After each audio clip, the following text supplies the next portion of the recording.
Dear students, good morning all of you. आज का हमारा जो टॉपिक है ट्रांसपोर्ट एंड कम्युनिकेशन। इसके तहत हम जो है oil, gas pipeline, communication network, personal communication system, mass communication system and satellite communication system के बारे में आज हम जो है वो अध्ययन करेंगे। तो आइए हम सबसे पहले जो है वो ऑयल एंड गैस पाइपलाइंस के बारे में अध्ययन करते हैं। तो तेल एवं गैस पाइप लाइन, तो तरल एवं गैसीय पदार्थों के परिवहन के लिए पाइपलाइनों का प्रयोग किया जाता है। इसके द्वारा मुख्यतः पेट्रोलियम, गैसोलीन, ईंधन, तेल, नेचुरल गैस और जल का जो परिवहन किया जाता है। तेल के क्षेत्रों से कच्चा तेल को तेल शोधनशालाओं तक पहुंचाने और तेल शोधनशालाओं से शुद्ध तेल को जो है विभिन्न स्थानों तक जो है वो पहुंचाया जाता है। ये काम पहले जो था वो सड़क परिवहन के माध्यम के द्वारा किया जाता था, परंतु अब ये जो काम जो है पाइपलाइनों के माध्यम के द्वारा वो किया जाता है। तो इंडिया में पाइपलाइन परिवहन एक नवीन उपलब्धि है। स्वतंत्रता प्राप्ति से पहले देश में तेल क्षेत्रों तथा तेल शोधनशालाओं में कमी होने के कारण बहुत ही कम पाइपलाइनें थी। सन 1960 के बाद नए तेल क्षेत्रों की खोज की गई और अनेक तेल शोधनशालाओं की स्थापना जो की गई।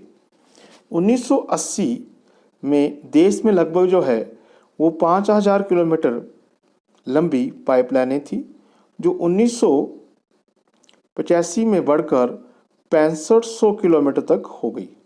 अप्रैल 1992 तक ये 2736 किलोमीटर लंबी नई पाइपलाइनों का निर्माण जो वो किया गया, जिससे अब देश में पाइपलाइनों की लंबाई लगभग जो है वो 9000 किलोमीटर से अधिक हो गई है। तो इस प्रकार से हम देखते हैं कि इंडिया में जो है गैस पाइपलाइनों जो है जो 1966 में, और अगर हम उस ईयर को देखें तो उसमें जो है हमने जो है HVJ का जो निर्माण किया था, और इसके निर्माण के बाद जो है उसके माध्यम के द्वारा जो गैस थी उसको जो है एक स्थान से दूसरे स्थान तक जो है वो पहुंचाया जो जाता था और पहुंचाया जा रहा है। तो इस तरह से हम देखते हैं कि इसके साथ साथ हम जो है OIL द्वारा नुमालीगढ़ से सिलीगुड़ी तक जो है लगभग जो है 600 किलोमीटर पाइपलाइन बिछाने की जो प्रक्रिया अभी भी चली हुई है। तो इसमें हम जो है दोनों तरह का, चाहे तरल हो चाहे गैसीय जो पदार्थ हो, तो इन पाइपलाइनों के माध्यम के द्वारा हम आसानी से एक स्थान से दूसरे स्थान में वो पहुंचा देते हैं। अब इसमें आप देखें पाइपलाइंस, ये ग्रीन्स आप देख सकते हैं, ये गैस पाइपलाइंस है। ये ग्रीन्स वाला एरिया आपको दिख रहा है, ये भारत की प्रमुख जो पाइपलाइन है HV जो जे पाइपलाइन है वो यहाँ पे जो है वो उसका जो है निर्माण किया गया है।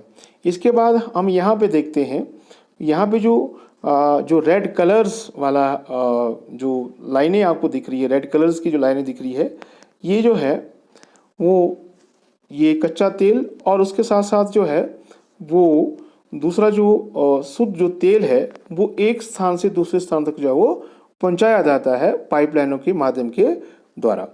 अगला टॉपिक है हमारा कम्युनिकेशन नेटवर्क। अब कम्युनिकेशन जो नेटवर्क है इसमें आपने देखा होगा कि कम्युनिकेशन नेटवर्क संचार तंत्र क्या होता है। जो संदेश होते हैं, विचारों का जो प्रसारण होता है, उसको हम क्या कहते हैं, संचार कहते हैं। संचार का जाल जो है एक स्थान से दूसरे स्थान पर सूचनाएं भेजता है या प्राप्त करता है। इसके 3 रूप हैं। नंबर 1 पहला जो आता है हमारे पास वो है भौतिक, जैसे कि डाक सेवाएं। दूसरा है तार, जैसे कि टेलीग्राफ है और टेलीफोन है। तीसरा है वायु तरंगों द्वारा, जैसे कि रेडियो और टेलीविज़न है। ओके, अब उसमें कम्युनिकेशन सिस्टम में आप देख सकते हैं यहाँ पे जो है ये कम्युनिकेशन सिस्टम है।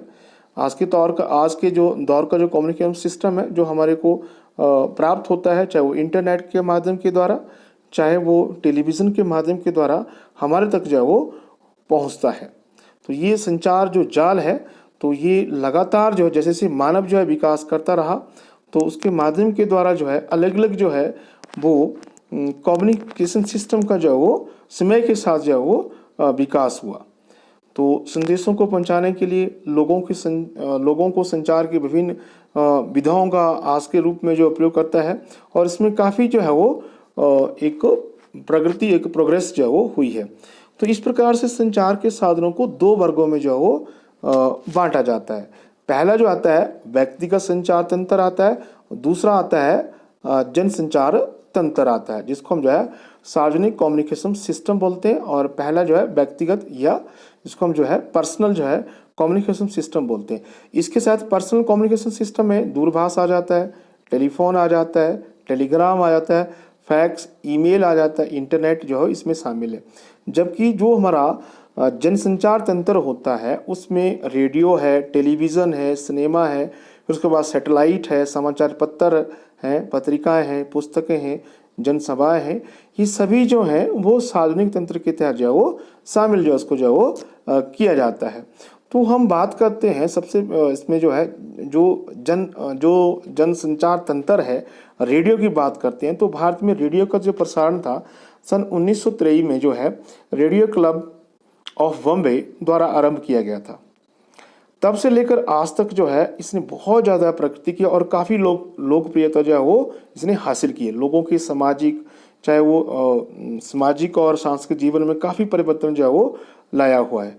वो थोड़े ही समय में जो है इसने देश के प्रत्येक घर में जो है वो जगह बना ली है, और सरकार ने इसका ही अवसर उठा के जो है 1930 में जो है इंडियन ब्रॉडकास्टिंग सिस्टम के अंतर्गत इसको लोकप्रिय संचार माध्यम को अपने नियंत्रण में ले लिया, और 1936 में इसे ऑल इंडिया रेडियो और 1957 में जो है आकाशवाणी में जो है वो बदला गया।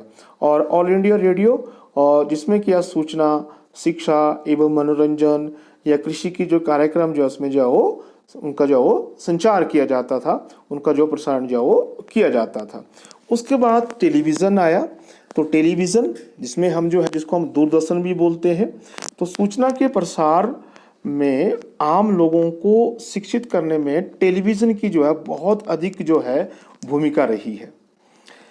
शुरू में इसकी जो टीवी की जो सेवाएं थी वो सिर्फ जो है राजधानी तक, दिल्ली तक ही जो सीमित थी, परंतु 1959 में जो है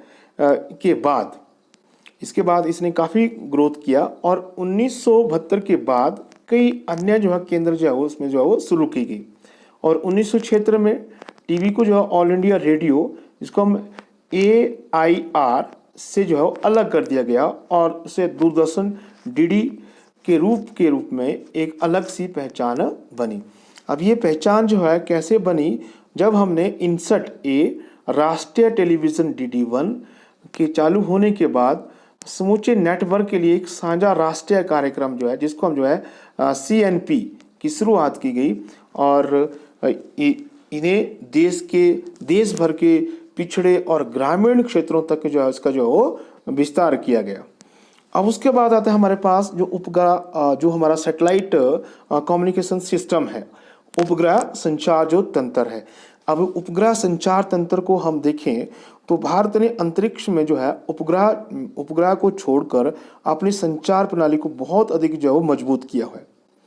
तो हमारे इंडिया में जो है उपग्रह जो टेक्नोलॉजी है, तो उसका पहला जो कदम था सन 1975 में जो है, जब 19 अप्रैल को आर्यभट्ट जो उपग्रह सोवियत संघ के माध्यम के द्वारा छोड़ा गया था।